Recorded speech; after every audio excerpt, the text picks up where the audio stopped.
Imagine having an aircraft that can stay airborne for years without the need to refuel. This is a feat the United States is planning to accomplish in the not-so-distant future, and it wants to do this using the compact fusion reactor. The defense firm, Lockheed Martin, is spearheading the development of this never-before-seen nuclear fusion technology, which is sure to revolutionize warfare and even have a long-lasting global impact. Back in 2018, Lockheed Martin was able to obtain a patent for a compact fusion reactor, or CFR for short. According to the patent, Lockheed planned to construct very small fusion reactors that would be capable of producing a magnetic field that can contain plasma heated to a very high temperature within the reaction chamber. These fusion reactors would be much more efficient than any known existing fusion systems. With the US and Russia planning to meet soon in Egypt to hold talks on nuclear treaty, Russia might just want to tread carefully. But hold on, let's not get ahead of ourselves. Let's take a better look at what this fusion reactor system is all about. For several decades, scientists have been studying ways to generate large amounts of energy. Nuclear fusion and nuclear fission are two processes that have been noted to be capable of achieving this aim. So, what exactly do these two processes mean? Well, let's start with nuclear fission. Nuclear fission involves the splitting of large atoms into small ones. This is accompanied by the release of a large amount of energy.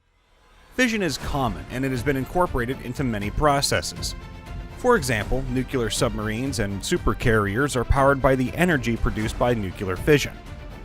Naval applications like these are there to see, but the usage of fission in the aviation sector hasn't yielded positive results. This is because of how dangerous it is to use fission reactors to power aircraft. Apart from this, radioactive wastes produced from fission processes are something to worry about. These radioactive emissions can pose a significant amount of threat to the environment as well as to people. Now, a nuclear fusion process, on the other hand, produces energy by joining two or more lighter atoms into a larger one.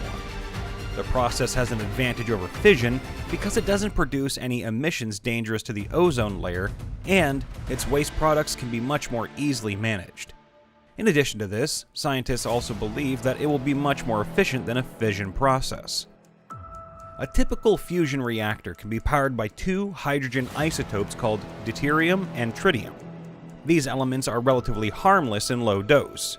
Deuterium is abundant in seawater, and this makes it easy to source. But tritium, on the other hand, rarely occurs in nature.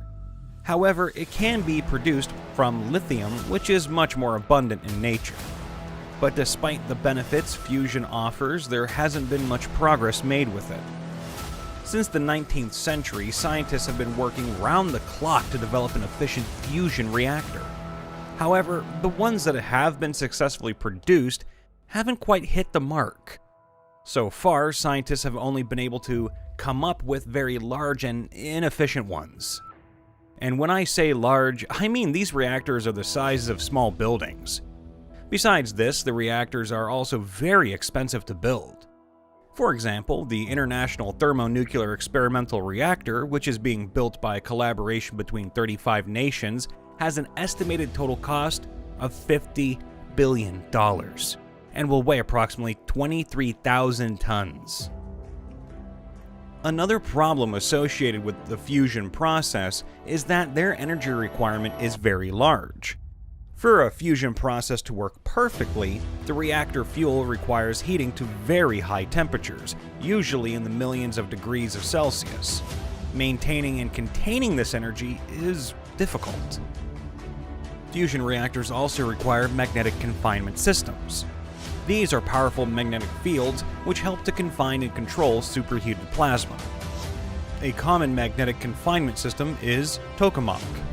This was first invented in the 1950s by Soviet Union scientists. There is also the stellarator, which was first invented by Lyman Spitzer at Princeton University in 1951. Hey, you, listener. If you've been enjoying this video so far, make sure to leave a like and subscribe to this channel. Thank you, and let's move right on into... The benefits of fusion processes are plenty. but there are still a lot of shortcomings in the field. This is why when Lockheed Martin took the initiative to build the compact fusion reactor that would address these shortcomings, all eyes were on them. Let's take a look at some of the features that will make the compact fusion reactor so unique. When compared to the tokamak, the compact fusion reactor would have a beta limit of 1. But what exactly is the beta limit? Well, scientists defined it as the ratio of the plasma volume contained within the reactor to the magnetic energy density within it. Simply put, it's the amount of plasma a magnetic confinement system can hold. Most magnetic confinement systems that are available today have a very low beta limit, usually between 0.01 and 0.05. So the compact reactor having a beta limit of 1 is a huge plus. This means that it will be able to hold much more plasma. A typical tokamak confines plasma using magnetic fields in a donut-shaped structure known as a torus. The compact reactor would take a much different approach. It will use a series of superconducting coils to generate a new magnetic field geometry, which will hold the plasma within the entire reaction chamber. Superconducting magnets within the coils will also generate a magnetic field around the outer border of the chamber. Dr. Thomas McGuire, who is the head of the Skunk Works Compact Fusion Project, had this to say about the compact reactor. The system is therefore regulated by a self-tuning feedback mechanism, whereby the farther out the plasma goes, the stronger the magnetic field pushes back to contain it. In addition to the proposed efficiency of the compact reactor, it would also be much smaller in size than other known fusion reactor systems. Just to give you an idea, it would be able to fit inside the fuselage of fighter jets. According to Lockheed Martin, a single reactor could use only 25 pounds of fuel and run non-stop for a year. It would also produce enough energy to power a city of about 100,000 people. The reactor would also be powerful enough to run an aircraft carrier and power planes the size of a C-5 Galaxy airlifter. Lockheed Martin plans to use the compact reactors to power aircraft. To really understand how this would be made possible, let's first take a look at how modern turbojet engine propulsion systems work. One of these systems, known as turbojet engine, consists of a gas turbine with a propelling nozzle.